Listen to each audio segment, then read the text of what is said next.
Girivaradhari Jasodanandana Brajajana Ranjana Yamunatira Vanachari Jaya Radha Madhava Kunja Bihari Jaya Radha Madhava Kunja Bihari Jaya Gopi Jana Vallabha Girivaradhari Jaya Gopi Jana Vallabha Girivaradhari Jasodanandana Braja Jana Ranjana Jasodanandana Braja Jana Ranjana Yamunatira Vanachari Yamunatira Vanachari Jaya Radha Madhava Kunja Bihari Jaya Radha Madhava Kunja Bihari Jaya Gopi Jana Vallabha Girivaradhari Jai Gopi Jana Vallabha Girivaradhari Jasodanandana Braja Jana Ranjana Jasodanandana Braja Jana Ranjana Yamunatira Vanachari Yamunatira Vanachari Jai Radha Madhava Kunja Bihari Jaya Radha Madhava Kunja Bihari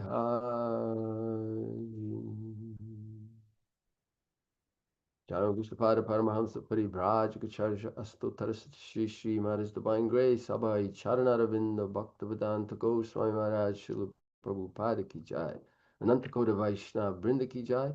All glorious to the assembled devotees, all glorious to the assembled devotees, all glorious to the assembled devotees, all glorious to Sri Guru and Sri Gauranga, all glorious to Srila Prabhupada. I just realized I haven't got my tilak on, so I better go and put some tilak on. And you're going to read the Lilamrita, and I'll just come back in a few secs.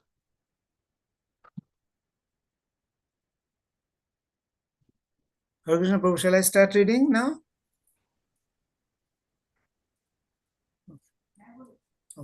Okay. So I'm reading from Prabhupada Lilamrita. It is Volume 1, Chapter 35. The heading is The Remote Corner of the World. Prabhupada had answered positively, avoiding the sectarian dispute the interviewer had invited. Yet repeatedly, the interviewer tried to involve him in a controversy.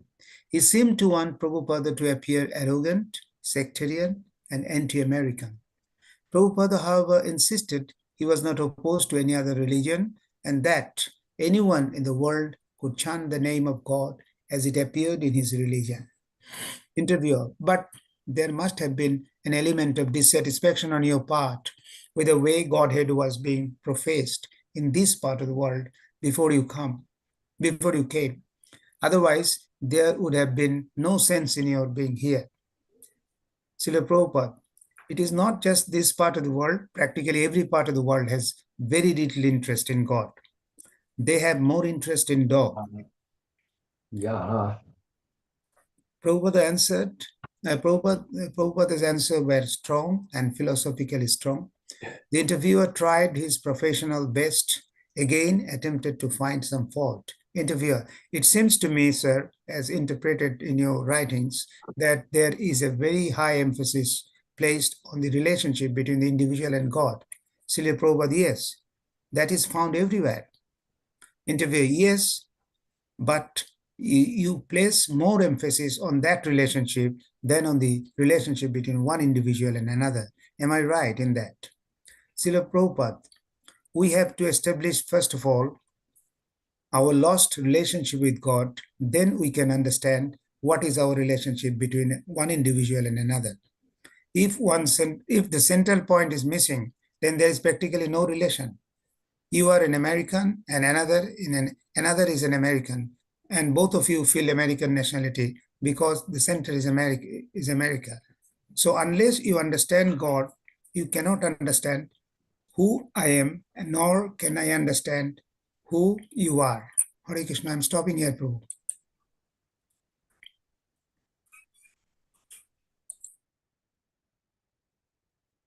Hare Krishna. Good morning. So this morning we're reading from Srimad Bhagavatam, Canto 5, Chapter 15, text number 5 and 6. Om Namo Bhagavate Vasudevaya. Om Namo Bhagavate Vasudevaya. Om Namo Bhagavate Vasudevaya.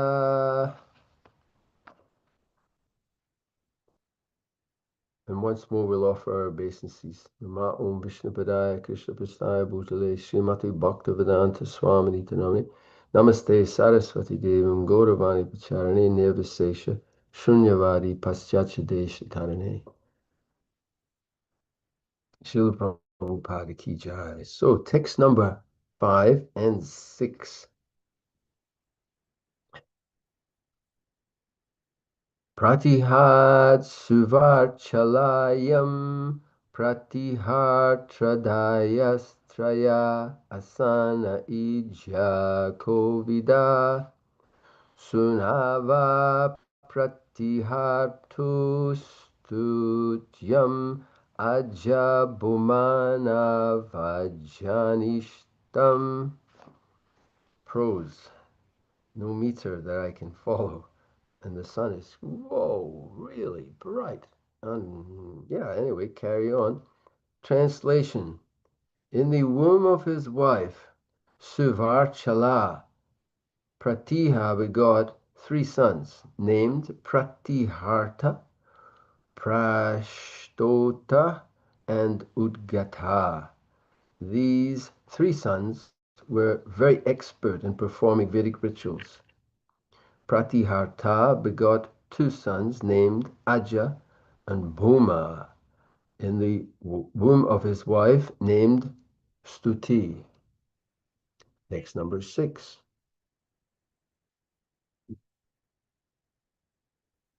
Bhumnar Shikulyayam Udgitas Tata Prashtavo Devakulyayam Prashtavan Niyutsayam Hridayaj Ashid Viboratyam Cha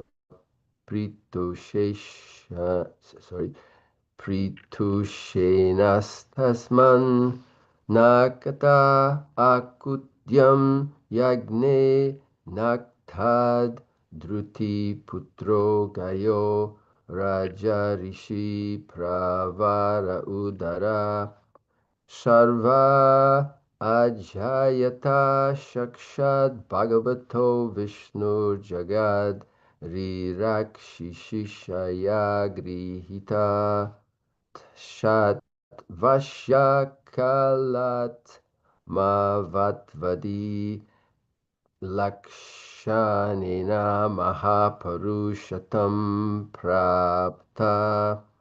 Thank you for bearing with my pronunciations. Very long list. Translation and purport by His Divine Grace, A.C. Bhaktivedanta Swami Srila Prabhupada. Translation. In the womb of his wife, Rikshkulya, King Bhuma begot a son named Udgita. From Udgita's wife, Devakulya, a son named Prashtava was born, and Prashtava begot a son named Vibhu through his wife Niyutsa. In the womb of his wife Rati, Vibhu begot a son named Pritushena. Pritushena begot a son named Nakta in the womb of his wife named Akuti. See with the sun here. Ugh. Ah. Oh. uh, hmm. uh, Nak, Nak, Nakta's wife was Druti, and from her womb the great king Gaya was born. Gaya was very famous and pious. He was the best of saintly kings. Lord Vishnu and his expansions, who are meant to protect the universe, are always situated in the transcendental mode of goodness known as Vishuddhasattva. Being the direct expansion of Lord Vishnu, King Gaya was also situated in the Vishuddhasattva. Because of this, Maharaj Gaya was fully equipped with transcendental knowledge. Therefore, he was called Mahapurusha. Srila Prabhupada's purport. From this verse, it appears that the incarnations of God are various. Some are parts and parcel of the direct expansions, and some are direct expansions of Lord Vishnu. A direct incarnation of the Supreme Personality of Godhead is called Amsa or Svamsa, whereas an incarnation from the Amsa is called Kala. Among the Kalas, there are the Vipunamsa Jivas, or living entities. These are counted among the Jiva Tattvas. Those who come directly from Lord Vishnu are called Vishnu Tattva and are sometimes designated as Mahapurusha. Another name for Krishna is Mahapurusha, and a devotee is sometimes called Mahapurushika or Mahapaurishika. Om Agana Timirandasya Gananjana Salakaya Chakshuran Militam Jaina Tasmai Sri Gurave Namaha. I was born in the darkest of ignorance. My spiritual master is forcing me to open my eyes. With the torchlight of transcendental knowledge, I offer my humble obeisances unto his lotus feet.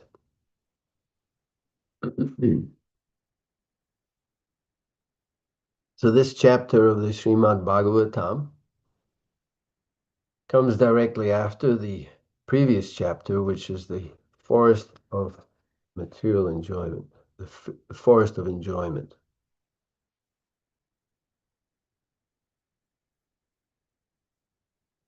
I was thinking yesterday in preparation for this class, I was thinking forest and enjoyment and how the forest is a place which Bhagavatam describes as very dangerous because it's funny we're talking like that. New Zealand, the forests aren't so dangerous. I'll say that, and at least there's a qualification of the New Zealand forest being a little different from other forests where there's jackals and tigers and snakes and all kinds of predators, you could say. Not so apparent in New Zealand. But still, the forest is a difficult place. Why? Because one can get lost very easily in a forest, whether it's in New Zealand, Africa, or India, or wherever you may be. And this, the Bhagavatam is explaining, is the condition of the living entity, that this material world is compared to many things. One of the things is a forest, is a great forest, or an ocean is another comparison. So it's easy to get lost in the forest. I don't know if you've had that experience, but you can just take a little turn this way and another turn that way, and you forget very quickly because everything looks very similar, and you get lost in that forest. Um, in one of the verses of that chapter, Srila Prabhupada was um, establishing the position of the living entity. We often ask people, how are you? And the normal response is good, because we want to be upbeat, we want to be positive, we want to be happy. So when people ask us how we are, we try to respond in that positive way. Yeah, I'm good, I'm good, I'm good. But Srila Prabhupada in the line of the great acharyas and speakers of the Bhagavatam, points out that our actual position is that we are lost in the forest of material enjoyment. And another comparison, as we just mentioned, is the ocean. Prabhupada was saying, he said, we are simply drowning in the ocean of material existence. Lifetime after lifetime. That is our position, actually. Fortunately, and we can think, wow, this is so horrible. Yes, it is. It's ghastly, is the word. It's a ghastly situation, but it is dreamlike. It's real. But the good news is that it's very temporary because we hear that the great Mahavishnu, he lies down in his yoga nidra, his mystic slumber. His slumber is different from ours. But he, in his mystic slumber, he is lying, breathing, and he's exhaling and inhaling. And during those periods of inhalation and exhalation, when he exhales, all the universes come into existence, the living entities are entering again after the annihilation, and they take up their activities again.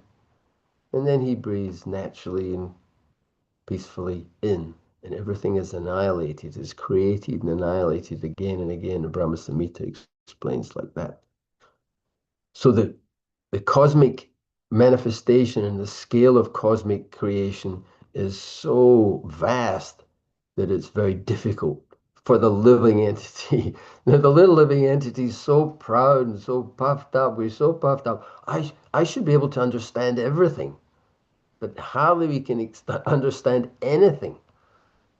That's called Maya, that which is not. We think we have the capacity to understand everything with our limited sensual perception and mental intellectual capacity.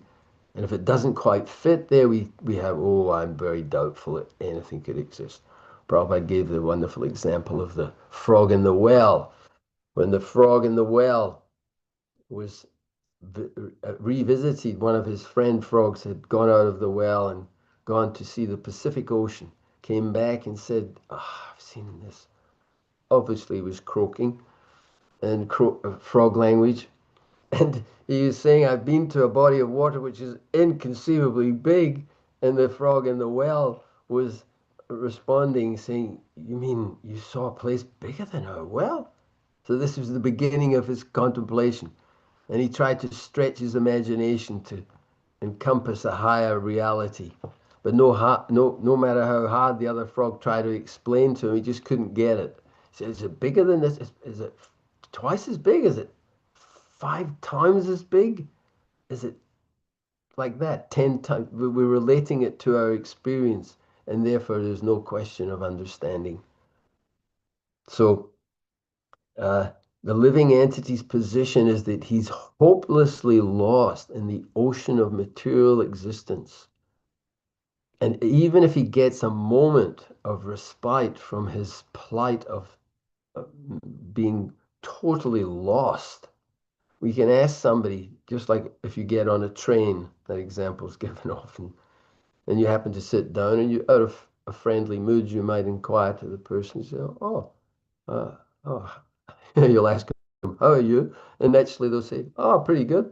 I say, where are you going? And he says, I don't know. And you think, whoa, that's an interesting. Oh, okay. So you might not respond immediately. Oh, that's it. Oh, where have you come? You'll think, try again.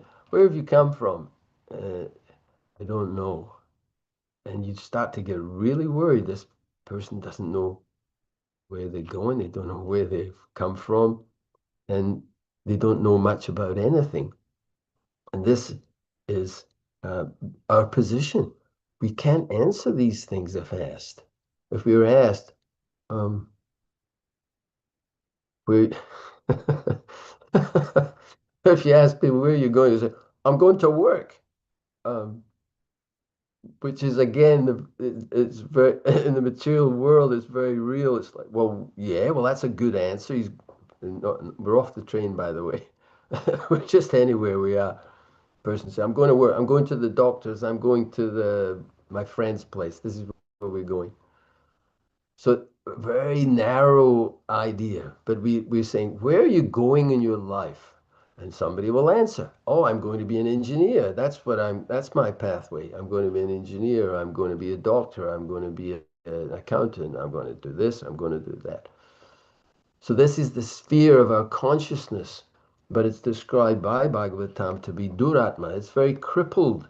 It's not the broad mind of the Brahmanas and the devotees who are able to, by the grace of God and the grace of Guru, we are able to expand our consciousness where we're able to accommodate the words of Shastra and the great acharyas, the great teachers of this spiritual science, that there is another purpose to our life.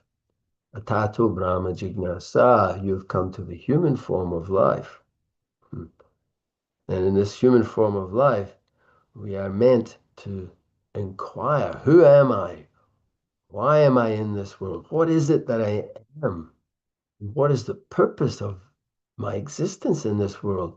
What are the real lessons to be learned in this existence that I have? Why is it that I must die? Why is it that I don't have knowledge? Hmm? And we see that happens from the very beginning of anyone's birth. The child grows, and as soon as they can speak, they're questioning, why is this? And why is that? And why? They want to know why. They want to have understanding.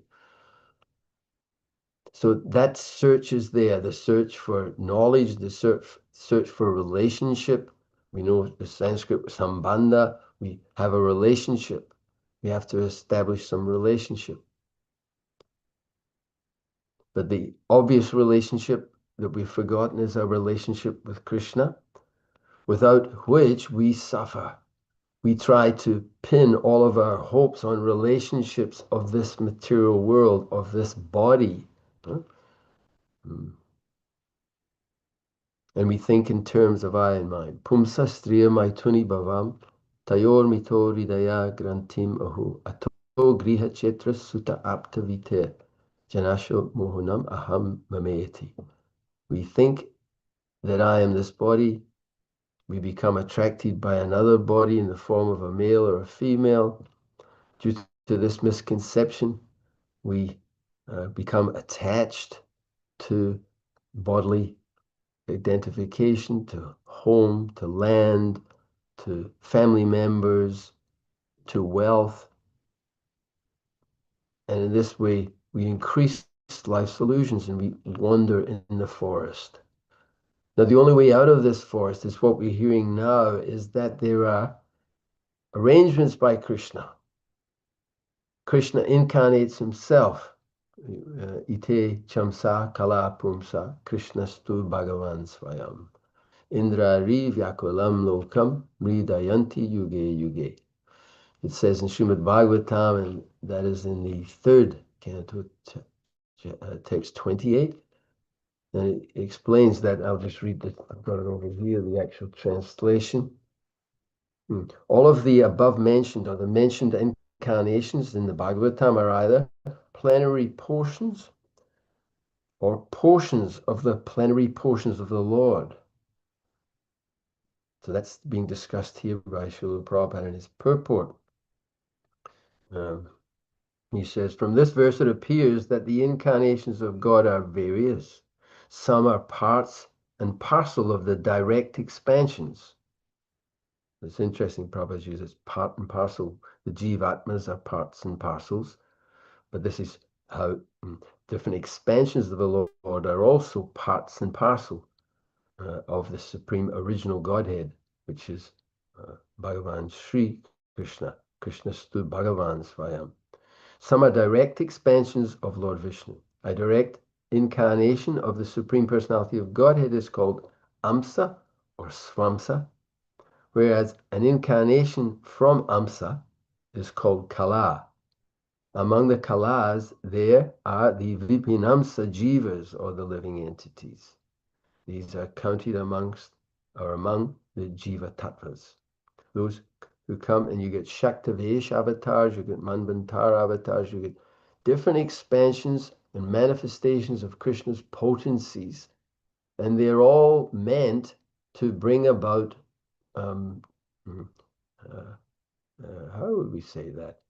All meant to bring about transformation of consciousness, to bring light to darkness, to bring about realization of the, or to bring about an environment that will allow the jivas, the living entities, and all the different, all the living entities to become liberated from their illusory existence. Those who come directly from Lord Vishnu are called Vishnu Tattva, and some are designated as Mahapurush. Another name for Krishna is Mahapurusha, and a devotee is sometimes called Mahapurishika. So Krishna has the good intention for the living entities, for his creation. He's manifested his spiritual creation, expanded himself in so many ways to enjoy all the rasas, the different flavors of pleasure, unlimited pleasure Krishna can enjoy. And there's the living entities, and they are meant for rendering service to Krishna in love. The service is loving service. It's only in the material world you have another kind of service, due to being obliged to serve, due to being dependent on being uh, provided by some other source. Therefore, we may take up some so-called service, but actually it's a business arrangement. A business arrangement is that I will give you some service in return for some facility that you give, and that is a business arrangement. But in the spiritual world, and that's what Krishna is inviting us, and all the acharyas are inviting us to understand. When Krishna wants to, when he says to serve me, he has nothing to gain from us. That's the difference. He's nothing, he doesn't want anything. He is Atmarama, he's fully satisfied, complete in himself. And the service is for our benefit. When we connect to Krishna in that mood of pure, loving devotion, then we experience unlimited happiness and pleasure. And Krishna appreciates that too. Krishna enjoys it, just like a parent enjoys the service of their children. That's the way that Krishna has expanded everything so that we can try to be the Purusha. We are not the Mahapurusha. We can hardly get it together to be a Purusha and enjoy it. Actually, it's not our constitutional position. We are Prakriti. We are meant to be enjoyed. We are meant to give service. And that is the way that we enjoy. And if we examine it, we'll find that's actually the fact. I gave the example the other night, I think at the loft we were there. And that example of an old person may not have any other uh, relationship in certain stages of life. So they buy a little budgie, a little parrot or a little bird of some kind, put it inside a cage. They buy a little ladder for the bird. They buy a little bell, a little mirror, and when they've served in that way and they see that the bird is happy pecking at the little whatever it pecks at, running up and down the ladder, they feel happy. I've pleased the little bird. So this is a perverted reflection of the happiness, but it shows that that is the way we gain pleasure. If a billionaire is unable to share or serve others with his wealth, he will be miserable, sitting there counting his money like an old miser. So service is what is required. Now, the kings that are being mentioned here, this great King Gaia and the one that had been mentioned previously, uh, Pratiha. And Prabhupada, you said that Pratiha was a paragon of bona fide preachers and guru. So although he was a king, he was a Raja Rishi.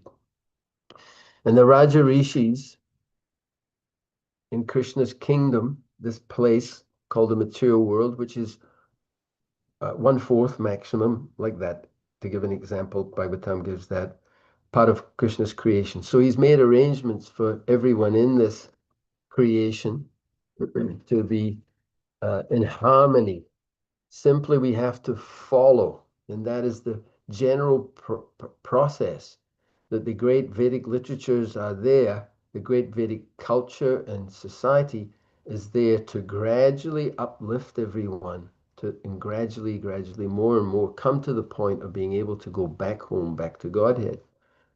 So these great kings had an amazing responsibility, and they mm, upheld Krishna's Chaturvarnya Maya Srishtam Guna Karma Vibhagasa. Krishna says, I have created a system called the Varna and Ashram system by which everyone can prosper, because there are different classes of persons according to, different classes of persons according to the modes of material nature and the work that's ascribed to them. And they're all described in the Srimad Bhagavatam, Atapumbir Dvijashreshtas Varnashrama Vivagasa. What is that verse? I've got the this time I got the Yeah. Sanskrit. Didn't get the So, what, Prabhu, that is, huh? Krishna Prabhu says, Athopumbi Dijasishta Bornasama Vivasho, Yeah. Dharma Sanushti Pumsham, Bishekshana Kotash. No, No, Dharma Sanushti I, Pumsham. I was asking for the English. Okay. Atapumbir Dvijashreshtas Varnashrama Vivagasa Svanustitasha Dharmasha Samsati Haritoshanam. Haritoshan. So what's the beginning? Any know the big, just the first few letters, the first word, if we can. Athopumbi. Or That Seji, means, I've been justly questioned. No, it's not a. no, it says, Prabhuji, the words of he is praising the Brahmanas and is telling if after engaging in Varnasam Dharma, that means in the social I, orders of I life, if they do not, if the purpose is to satisfy their please Lord. to please the Lord. Okay, well, okay. I was looking for the actual word for word, but it doesn't matter. It's absolutely fine. Thank you, Prabhu. It's like that. Is to please. O best amongst the twice born, the highest perfection one can attain by discharging one's duties according to the varnas and ashrams, is to please the Supreme Lord. So that is the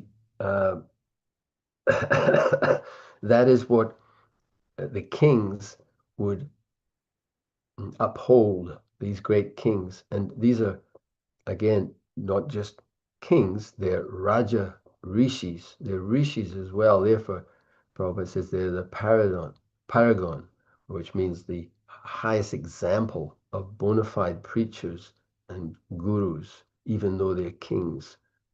So they give protection, and they would make sure that the people were fed properly, that everyone is being looked after. We see in different parts of the world that there's great difficulty in just having proper food uh, for various reasons. I won't get into all the details of why that mismanagement of human society, but that's the way. So the kings were meant to make sure that everyone had proper food and had maintained good health. They would arrange things in such a way that everything was so beneficial that the rains, the demigods would supply everything because of the mm, nice harmonious activities of all the different varnas and ashrams. They would sometimes give gifts to the citizens. They would speak in sweet words to them. They would also be very powerful and very strong. Mm. And then they would give instructions on, Prabhupada mentioned, to become first-class citizens. Mm. And that was the harmony of this system. Um, People would very much appreciate these great souls and would be happy to follow the directions of such kings, because they were everyone was filled with humility. The king very powerful but humble. Why are they humble? Because they understand that there should be checks and balances, that I'm a king, I'm dealing with pounds, money, and so many material things. Then I have to make sure that I'm absolutely spot on with my administration. Therefore, I have to hear from the brahmanas. I have to hear from my good counsel and hear from them. Is everything in the kingdom going well? Are my decisions being received well? Uh, Like that, they would always be checking. And it was done with love. It was done with appreciation of the position of the Brahmana as being transcendental to the modes of material nature and being situated in spiritual understanding and spiritual vision and being able to guide the king in a loving, caring, considerate, friendly way. That my dear king, this is wonderful, this is good. This could do with a little bit of tweaking and so, but I'll leave that to you. The Brahmanas didn't get involved. They didn't get involved in the management. That's the business of the king and his ministers. So it's very, very sweet. And we see that the cooperation between the Brahmins and the Kshatriyas, Prabhupada points out in many places in the Bhagavatam, is absolutely essential.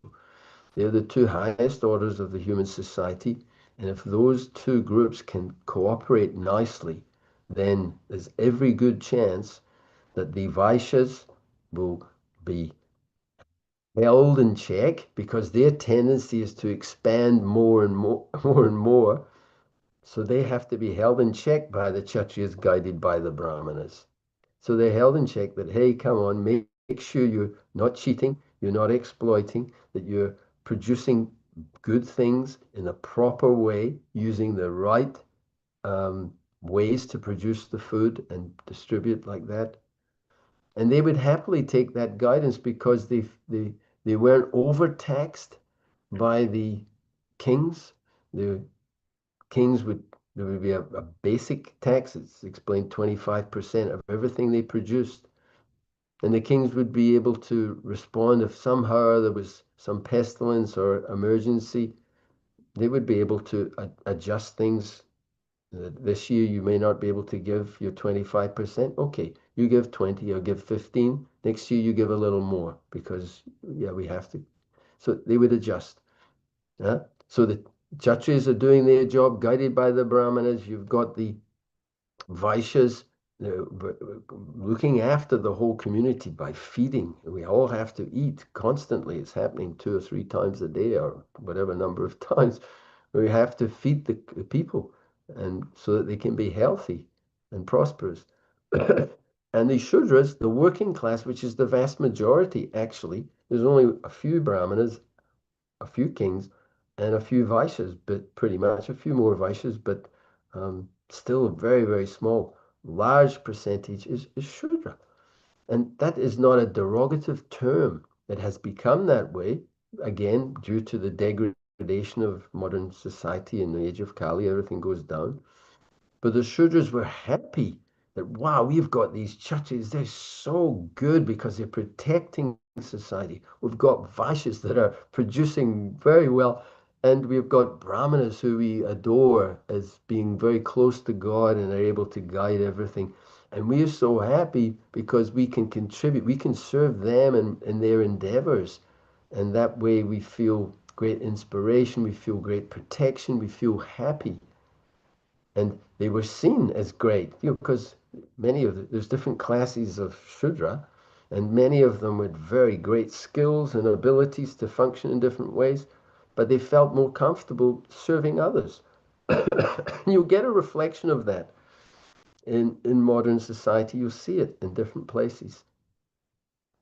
So this was what the great kings could do, and the kings were gradually wanting to perfect themselves, and we see great examples where they made all the arrangements for what I've just been describing, but then they themselves saw that this material world, although we're doing our duty properly, it is a precarious place. It is a place where there's danger at every step, and there's always some intrigue, some challenge to navigate. So they themselves would withdraw.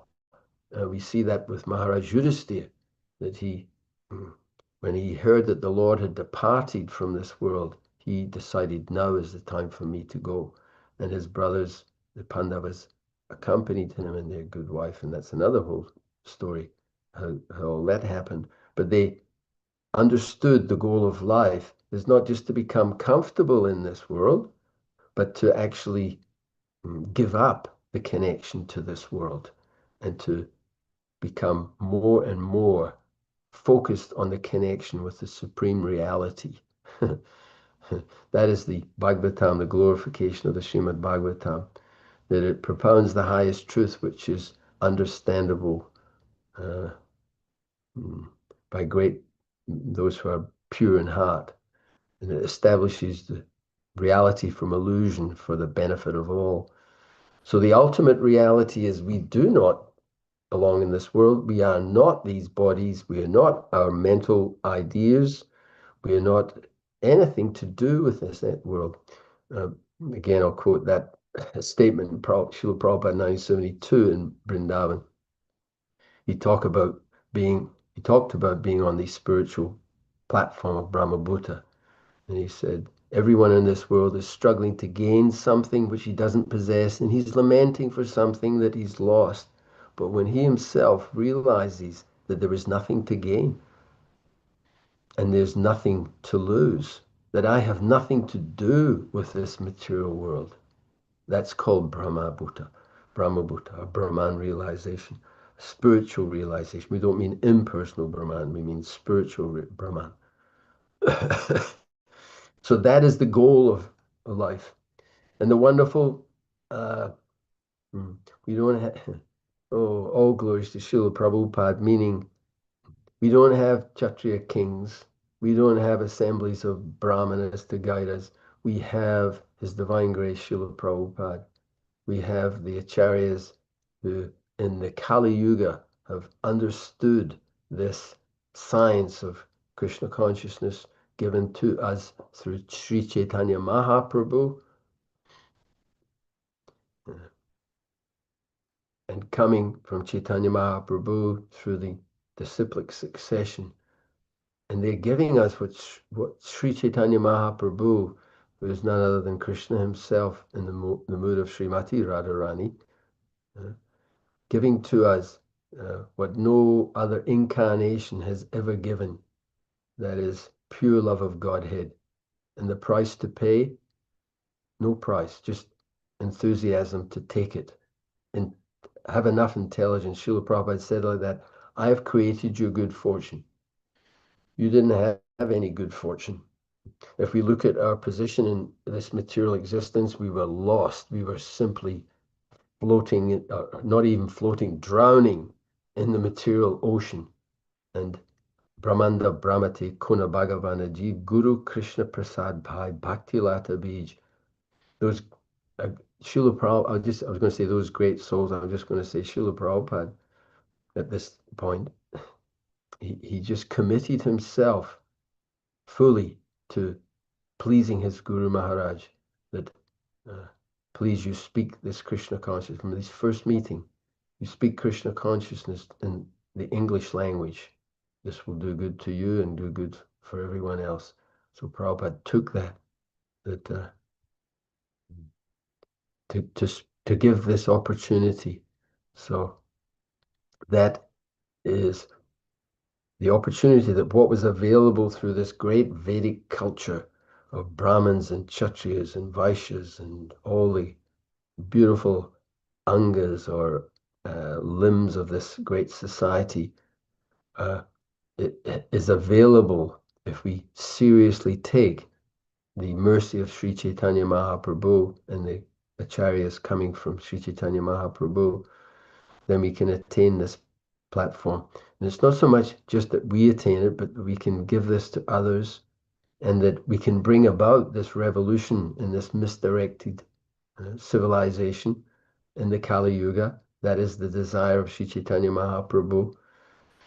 And there's no other way. There's no other way. There's no other way. We've heard that. And there is no other way. So these are just a few words, a few ideas. But these, to navigate, I'm just checking time. I'm looking at time. Where's time? Okay, so we've got a few minutes. I was thinking of this yesterday, that to navigate our way through this material existence very difficult. It's a very difficult task. Um, and the Bhagavatam again and again points out to us how there's danger at every step. Yeah, you've got like we were reading recently the Daksha Yagya. So you've got someone who's very exalted, absolutely exalted, but then he gets in English terms, you get your nose out of joint. You get out of um, you become overwhelmed basically by your pride. So he's so exalted, but then he commits the great offense against Lord Shiva, and there's all these misunderstandings, there's devastations, there's big demons, there's anger, chaos ensues, and then everything follows through and everything is sorted out. That's the good news of the Bhagavatam. And there's many. Bharat Maharaj is a great example too. He renounced everything. He was so advanced in his consciousness that he gave up beautiful wife and home and empire. The whole empire he gave up. He gave everything up. But then to navigate through, there was a little deer, and he became attached to that deer. So inconceivably, but there's danger at every step. But the good news is, because of his devotional service, then he was gifted by the benediction to always remember, even the body of a deer, he remembered his last life. And he was very careful in that deer body. And then again, at the end of that body, he took birth as Jada Bharat, like that. So again, if we look everywhere we look, we'll see Krishna's good intention to all the jivas, the living entities. And if one has rendered some service to the Lord will never forget that service. He will always make arrangements. So even a little advancement on this path, wow, wow. I think we've got a bit of a problem. Um, okay, so I don't know what to do about this. I will have to stop there and go and attend to that alarm. I think it's a false alarm. I surely hope it is. Can you go and check that out, please? Just make sure if it's a false alarm, tell me. If it's not, let me know. It's an alarm for next door, but usually it'll be a false alarm. I hope it is. Krishna, Krishna, there's danger at every step. That wasn't switched off. So my wife's going to check out what it is. We live with Mother Madri, and she has an alarm, but it has gone off a few times in recent weeks and months. Wow. Oh gosh. Um, okay. Wow. I think I know what it was. Oh boy. It's okay, but I think it was actually not her alarm. I think it was a smoke alarm, and it's all okay. Wow. What a, oh boy. Oh, oh, oh, Krishna. It is. Oh no. Oh, yeah, Haribo. I'll break. I'm laughing. I could kill myself at the moment, but I won't. Um, I know it was. You know what? It was a smoke alarm. If you put it outside. I put it in the sink. Yeah. And I've opened the door. Yeah. Oh boy. This is quite amazing. It's okay. Nobody's dead. Nobody's been burnt to pieces. It's just a smoke alarm, and I left something on the stove. Yeah, it's all right. It's a bit chaotic here. And guess whose fault it is? Mine. Yeah, I left something on the stove and it set off a smoke alarm. Madri's fine. My wife's fine. I'm still alive. And this is called the Srimad Bhagavatam class. Hare Krishna. Uh, okay, so I think I'm going to stop here and I will beg forgiveness for the God, I can't get it to go off, but that's fair enough. Okay, we'll stop there. Grantaraj Srimad Bhagavatam Ki Jai. Please accept my humble apologies. Um, yeah, and any of the organizers still there? Hare Krishna, Prabhu. I'll let you finish it off. My humble apologies for this alarm. No, Prabhuji, it is Hare, beyond your hand, so we understand that. We understand yeah, it's beyond your hand. fortunately, there's no real emergency, but I better let you, if you could just wind up, I'll wind it up now. All glories to Srila Prabhupada, all glories to the assembled devotees. Thank you very much. Hare Krishna. All glories to Jaya Sila Prabhu. Hare Hare Krishna. Krishna. Krishna. Thank you. Hare Hare Krishna. Bol. Hare Krishna.